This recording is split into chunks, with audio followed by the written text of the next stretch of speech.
ಸುಳ್ಳೇ ಅವ್ರ ಮನೆ ದೇವರು. ಈ ಸುಳ್ಳು ಸುಳ್ಳೇ ಅವ್ರಿಗೆ ಸುಳ್ಳು ಬಿಟ್ಟರೆ ಇನ್ನೇನು ಹೇಳಕ್ಕೆ ಬರಲ್ವಲ್ಲ ಅವ್ರಿಗೆ. ಬಿ ಜೆ ಪಿ ಅವ್ರಿಗೆ ಸುಳ್ಳು ಹೇಳೋದು ಬಿಟ್ಟರೆ ಬೇರೆ ಏನಾದರೂ ಹೇಳಕ್ಕೆ ಬರ್ತದ? ಈ ಎಲ್ಲ ಜಿಲ್ಲೆಗಳಲ್ಲೂ ಕೂಡ ಮಾಡ್ತಾ ಇದ್ದಾರೆ. ಇದು ಜಿಲ್ಲಾ ಮಟ್ಟದ ಕಾರ್ಯಕ್ರಮ.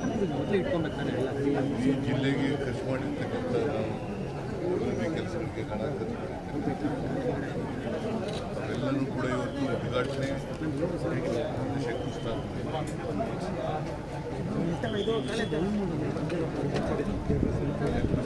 ಮಾಡ್ತಾ ಇದ್ದೀವಿ. ಹಾಗಾಗಿ ಅನೇಕ ಜನ ಮಿನಿಸ್ಟರ್ಗಳು, ಡೆಪ್ಟಿ ಚೀಫ್ ಮಿನಿಸ್ಟರ್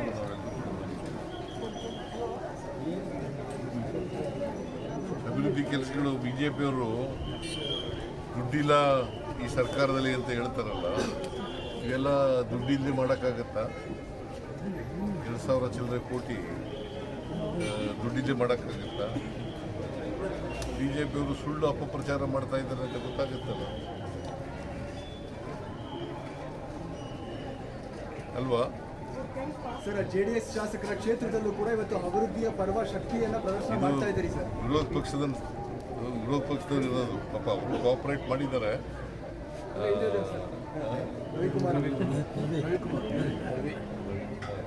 ಕೋಆಪರೇಟ್ ಮಾಡಿದ್ದಾರೆ. ಸೊ ಎಲ್ಲ ಕಾನ್ಸ್ಟಿಟ್ಯೂನ್ಸಿಗಳಲ್ಲೂ ಕೂಡ ಕೆಲಸ ಮಾಡ್ತಾ ಇದ್ದೀವಿ. ಯಾಕೆ ಸರ್ ವಿರೋಧ ಪಕ್ಷದವರು ಏನು ದುಡ್ಡಿಲ್ಲ, ಯಾವುದು ಅಭಿವೃದ್ಧಿ ಮಾಡ್ತಾ ಇಲ್ಲ ಅನ್ನೋ ಮಾತುಗಳು ಪದೇ ಪದೇ ಹೇಳ್ತಾರಲ್ವ ಸರ್? ಈ ಸುಳ್ಳೇ ಅವ್ರಿಗೆ ಸುಳ್ಳು ಬಿಟ್ಟರೆ ಇನ್ನೇನು ಹೇಳಕ್ಕೆ ಬರಲ್ವಲ್ಲ ಅವ್ರಿಗೆ. ಬಿ ಜೆ ಪಿ ಅವ್ರಿಗೆ ಸುಳ್ಳು ಹೇಳೋದು ಬಿಟ್ಟರೆ ಬೇರೆ ಏನಾದರೂ ಹೇಳಕ್ಕೆ ಬರ್ತದ? ಸುಳ್ಳೇ ಅವ್ರ ಮನೆ ದೇವರು.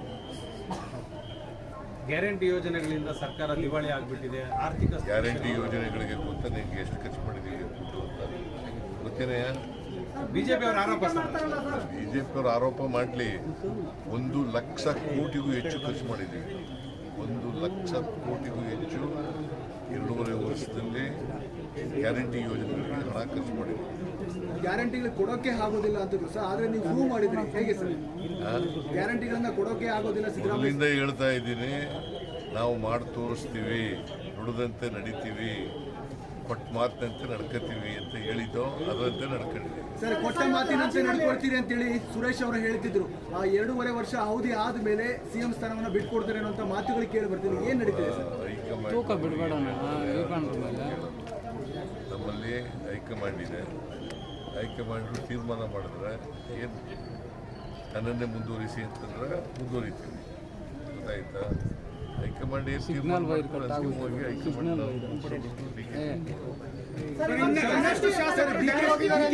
ಸಿಎಂ ಆಗ್ತಾರೆ ಸರ್. ಡಿ.ಕೆ.ಶಿ ಅವರು ಸಿಎಂ ಆಗ್ತಾರೆ ಸರ್. ಹೈಕಮಾಂಡ್ ಅಂತ ಹೇಳೋದ್ರ ಮೇಲೆ ಪುನಃ ಪ್ರಶ್ನೆ ಕೇಳ್ತಾ ಇದೆಯಲ್ಲ? ಅಲ್ಲ ಸರ್, ಬಹುತೇಕರು ಶಾಸಕರು ಆಸೆಯನ್ನ ವ್ಯಕ್ತಪಡಿಸ್ತಿದ್ರು ಕೆಲವರು. ಅದಕ್ಕೆ ಸರ್ ನೆನ್ನೆ ಅಷ್ಟೇ ಇನ್ನೊಂದಷ್ಟು ಶಾಸಕರು ಹೋಗಿದ್ದಾರೆ. ಅಲ್ಟಿಮೇಟ್ಲಿ ಹೈಕಮಾಂಡ್ ನಾನು 4-5 ತಿಂಗಳ ಹಿಂದೆ ರೀಸಫಲ್ ಮಾಡಲಿಕ್ಕೆ ಹೋಗಿದ್ದೆ. ಅವ್ರು ಏನಂತ ಹೇಳಿದ್ರು, ಮಾಡುವಂತ ಹೇಳಿದ್ರು ಈಗ 5 ತಿಂಗಳಿಗೆ. ಆಮೇಲೆ ನಾನು ಹೇಳಿದೆ 2.5 ವರ್ಷ ತುಂಬಲಿ, ಆಮೇಲೆ ಮಾಡೋಣ ಅಂತ ಹೇಳಿದ್ರು. ಗೊತ್ತಾಯ್ತಾ? ಈಗ ಹೈಕಮಾಂಡ್ ಅವ್ರು ಏನು ಹೇಳ್ತಾರೆ ಅದನ್ನು ಸರ್, 2.5 ವರ್ಷ ತುಂಬಿದ ಮೇಲೆ ಶಾಸಕರು ಡೆಲ್ಲಿಗೆ ಹೋಗಿದ್ದಾರೆ. ವರ್ಷ ಆದ್ಮೇಲೆ ಬಿಟ್ಕೊಡ್ಬೇಕು ಅನ್ನೋ ಮಾತಿತ್ತು. ಅದು ನಿಜಾನ ಸುಳ್ಳ ಸರ್? ಹೈಕಮಾಂಡ್ ಅವರು ಏನು ತೀರ್ಮಾನ ಮಾಡ್ತಾರೆ ಅದಕ್ಕೆ